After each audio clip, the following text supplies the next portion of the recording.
Kind of coffee we need to use for this preparation is coffee powder, ground coffee powder. Like you can grow your own beans, or you can use something pre-packaged. Like in here we have this lavazza for which is for moka. Usually has this sign at the back. You cannot use things like Nescafe because they are simply made for a different purpose.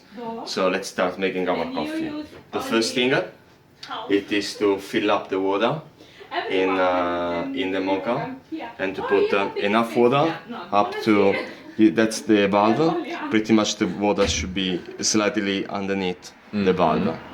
So let's start filling up.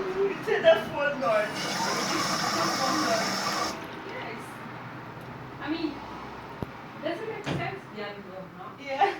For what? Yeah, that's pretty much the correct level.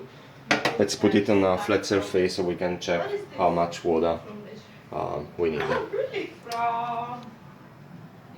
Now we put the filter, and in the filter we're going to put the coffee. Make sure you don't drop any coffee powder outside of the moka.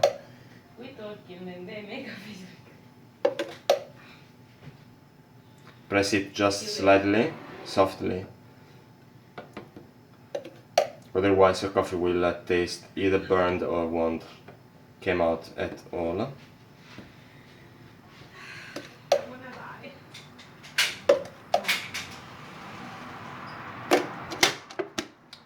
And now that we put our coffee, we clean it up, so to make sure that